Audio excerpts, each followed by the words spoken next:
बिस्मिल्लाहिर्रहमानिर्रहीम। अस्सलाम वालेकुम नाज़रीन, मैं हूँ मेहरीन सबतैन। देख रहे हैं आप मेरा यूट्यूब चैनल और फेसबुक पेज।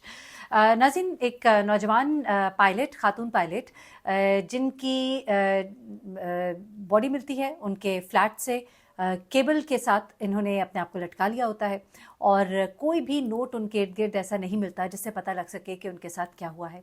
ये नौजवान खूबसूरत लड़की, इसकी तस्वीर आप मेरे थंबनेल पे भी देख सकते हैं। ज़िंदगी से भरपूर ये लड़की थी। इसने कमर्शियल पायलट का जो है कोर्स किया और उसके बाद एक खातून पायलट के तौर पर इनको कमर्शियल फ़्लाइट्स जो है वो मिलना शुरू हुई और बहुत ही एक कहिए कि कामयाब ज़िंदगी का आगाज़ इस लड़की का हुआ, एक भरपूर ज़िंदगी का आगाज़। इसके घर वाले, इसके माँ बाप, इसकी बहन सब बताते हैं कि ज़िंदगी से भरपूर ये लड़की थी, एक मोहब्बत करने वाली 25 साला ये लड़की। आखिर इस लड़की के साथ ऐसा क्या हुआ जिसके सामने एक इंतहाई कामयाब फ्यूचर जो है उसका मुंतज़र था। एक आगाज़ ही उसकी ज़िंदगी का बड़ा खूबसूरत था। कमर्शियल फ़्लाइट्स जो है वो लेकर जा रही थी, लाखों में तनख्वाह थी, एक अपना फ्लैट था, एक बड़ी पुरतईश ज़िंदगी जो है वो गुजार रही थी। तो ऐसे में ऐसी क्या बात हुई कि उसने अपने ही हाथों से अपनी ज़िंदगी ले ली, या क्या उसने अपने हाथों से इसकी ज़िंदगी ली या किसी और ने उसको वहाँ पर लटका दिया। बड़ी हैरानकुन इंकशाफात इस केस में अब सामने आ रहे हैं। ये इंडियन पायलट है, 25 साला सुरक्षित, और इस के केस में इसका बॉयफ्रेंड जो है आदित्य, उसे गिरफ्तार कर लिया गया है। आदित्य भी कमर्शियल पायलट का कोर्स कर रहा था। 3 साल पहले की बात है जब वो सरस्वती को मिला था और वो भी चाहता था कि वो पायलट बने, लेकिन सरस्वती जो है वो एक कामयाब पायलट बनने में कामयाब हुई। उस ज़हीन थी, उसने टेस्ट क्लियर किया, लेकिन आदित्य जो है वो टेस्ट क्लियर नहीं कर सका। इन दोनों की आपस में मुलाकात होती है, उसी दौरान में मिलते हैं, साथ कोर्स ले रहे होते हैं। इसी दौरान में इनकी मोहब्बत जो है वो परवान चढ़ना शुरू हो जाती है, एक दूसरे को पसंद करने लग जाते हैं। और ऐसे में ये दोनों एक दूसरे से इसके बावजूद भी मिलते रहते हैं कि सरस्वती जो है वो एक पायलट बन जाती है, जबकि आदित्य नाकामी के बाद अपनी एक गाड़ी के शोरूम का काम जो है वो शुरू कर देता है। लेकिन दोनों की दोस्ती हो जाती है और लड़की जो है ये मुंबई में रह रही होती है, जबकि ये लड़का जो है ये दिल्ली से इसके पास मिलने के लिए आता है। यानी कि मुंबई में लड़की की रिहाइश थी और दिल्ली में ये लड़का रहता था। ये लड़का इसको मिलने के लिए दिल्ली से मुंबई आता जाता रहता था। ऐसे में आखिरी दिन की पहले रुदाद आपको सुनाती हूँ, लेकिन अंदर की जो कहानी पता लगी है वो बड़ी हैरानकुन है। होता कुछ इस तरह से है कि उस आखिरी दिन जो है आदित्य जो है सरस्वती से मिलने के लिए आता है, उसके फ्लैट पर आता है। दोनों इकट्ठे खाना खाते हैं। इसी दौरान में उसकी अपने मम्मी पापा से बात भी होती है, सरस्वती की वीडियो कॉल भी होती है। उनको भी मालूम होता है कि आदित्य आया हुआ है, वो उसके फ्लैट पे खाना खा रहा है। उसके बाद उसने कुछ देर के बाद दिल्ली जो है रवाना हो जाना है। अच्छा, उसके कुछ देर के बाद कुछ ऐसा होता है कि उसके घर वालों को आधी रात फ़ोन आता है कि सरस्वती को एक इंतहाई क्रिटिकल सिचुएशन में हॉस्पिटल मुंतकिल किया जा रहा है। वो सब बड़े परेशान होते हैं, सबकी दौड़ें लगती हैं। वहाँ पहुँचते हैं तो पता लगता है कि सरस्वती तो इस दुनिया में नहीं रही। और उससे भी बड़ा धचका उनको जो लगता है वो ये होता है कि उसने अपने आप को खुद अपने हाथों से अपनी जान ली है। आदित्य वहाँ पे मौजूद होता है। उसके बाद जब पुलिस जो है इंक्वायरी शुरू करती है तो बड़ी ही खौफनाक चीज़ें सामने आती हैं। दरअसल आदित्य और सरस्वती की उस रात आपस में लड़ाई होती है। लड़ाई के बाद आदित्य जो है वो फ्लैट छोड़ के चला जाता है, गुस्से में निकल जाता है और अपनी गाड़ी का रुख दिल्ली की तरफ कर लेता है। सरस्वती उसे बार बार फ़ोन करती है और उसे कहती है कि वापस आ जाओ। फिर वो उसे कहती है कि मैं अपने आप को मार लूँगी, लेकिन वो वापस नहीं आता। को 20 से 21 कॉल सरस्वती की आदित्य को गई है। उसके बाद आदित्य जो है आधे रास्ते से गाड़ी मोड़ता है। शायद उसे सरस्वती ने या तो कुछ बताया या शायद कोई वीडियो कॉल की जिसमें उसने दिखाया हो कि उसके साथ क्या हुआ। लेकिन ये सब अभी मफरूज़े हैं, क्योंकि अभी शक्कों को शुबहात इससे आगे के हैं। क्योंकि जब ये लड़का वापस आता है तो वो सीधा फ्लैट पे नहीं जाता, बल्कि वो पहले सरस्वती के एक दोस्त के घर जाता है। इसकी दोस्त को साथ लेता है और साथ में की मास्टर को लेता है। हैरत अंगेज तौर पर सरस्वती की बहन का कहना है कि आदित्य के पास सरस्वती के फ्लैट की चाबी मौजूद थी और वो अक्सर औकात उसके फ्लैट उसकी गैर मौजूदगी में भी आ जाता था। और जब वो अभी ताज़ा ताज़ा उसके घर से निकला था तो उसके पास उस फ्लैट की चाबी क्यों नहीं थी?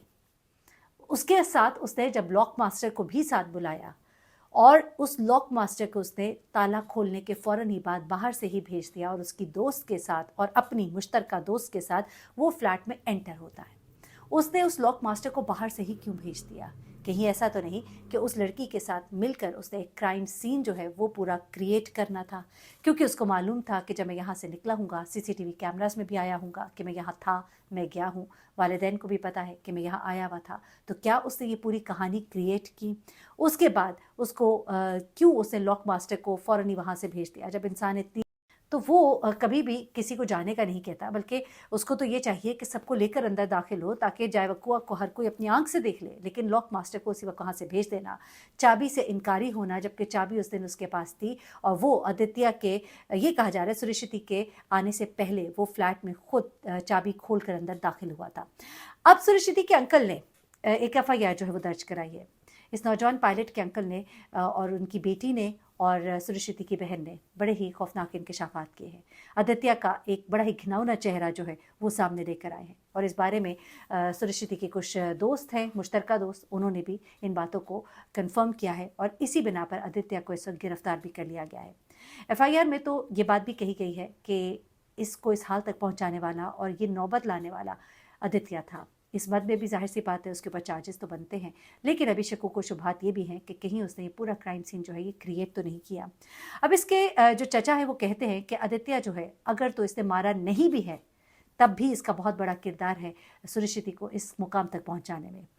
वो कहते हैं कि सुरश्रुति के साथ उसका जो सलूक है वो बहुत ही बुरा था।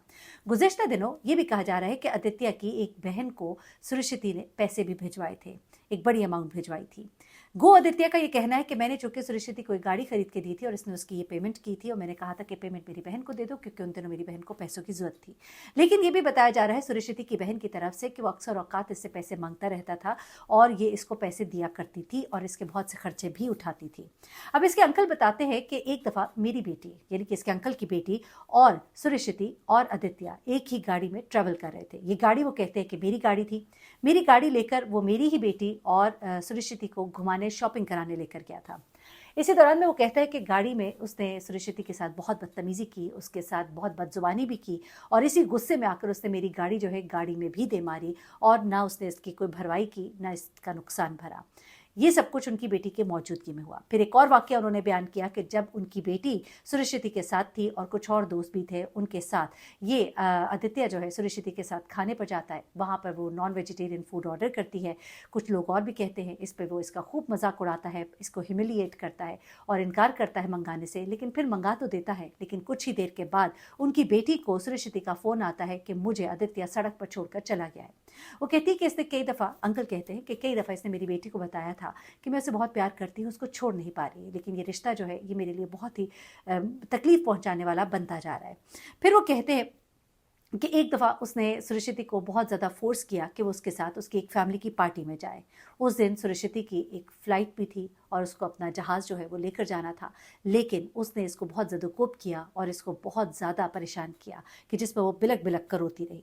एक और दफ़ा वो बताते हैं कि वो इसे लोगों में खड़े होकर पब्लिक में बहुत बुरी तरह से ह्यूमिलिएट कर रहा था। जब उनकी बेटी वहाँ से गुजरी, उसने ये सब कुछ देखा और ये रोते हुए फिर मेरी बेटी की गाड़ी में वापस घर आई। एक और जगह वो कहते हैं कि इसी तरह से कुछ दोस्तों में भी उसने इसी तरह की हरकतें की थी और इसको धक्के भी मारे और इसको छोड़ के निकल जाता था, और फिर कई कई दिन के लिए इसके फ़ोन को बंद कर देता था, 10-10, 12-12 दिन, और ये रोती रहती थी, परेशान रहती थी, इसको कई बार ब्लॉक कर देता था। और उस दिन भी इसने इसको कई बार कहा कि अगर तुम वापस नहीं आए तो मैं यूँ कर लूँगी, लेकिन वो इस बात पर राज़ी नहीं हुआ, और यहाँ तक कि उसने जब ये इंतहाई कदम उठा लिया जिसका जब उसको अंदाज़ा हो गया तो फिर वो पलटा, और पलटा भी वो किसी और के साथ, ताकि वो लोग ऐनी शाहिदीन लेकर अंदर जाए ताकि उनको उसके ऊपर कोई शक ना हो, जबकि वो पूरे का पूरा कसूरवार है इस मद में। तो जनाब ये थी स्टोरी इस इंडियन पायलट की, आदित्य की, सुरश्रुति और आदित्य की, जहाँ पर एक मोहब्बत की कहानी का एक बड़ा ही दर्दनाक अंजाम होता है। एक ऐसा टॉक्सिक रिलेशनशिप, इसको तो आगाज़ में ही ख़त्म कर देना चाहिए, लेकिन न जाने ये लड़की क्यों इसको खींचे जा रही थी। और ये भी कहा जा रहा है कि गालबन आदित्य जो है इसको ब्लैकमेल कर रहा था, इसके पास इसकी कुछ तस्वीर या वीडियोज़ ऐसी थी जिनकी वजह से शायद वो इस रिश्ते को ख़त्म नहीं कर पा रही थी। वल्लाह आलम मामला क्या था, लेकिन ये स्टोरी बहुत वायरल थी, मैंने कहा आपके साथ शेयर करती हूँ। अपना बहुत ख्याल रखिएगा, दुआ में याद रखिएगा। अल्लाह हाफ़िज़।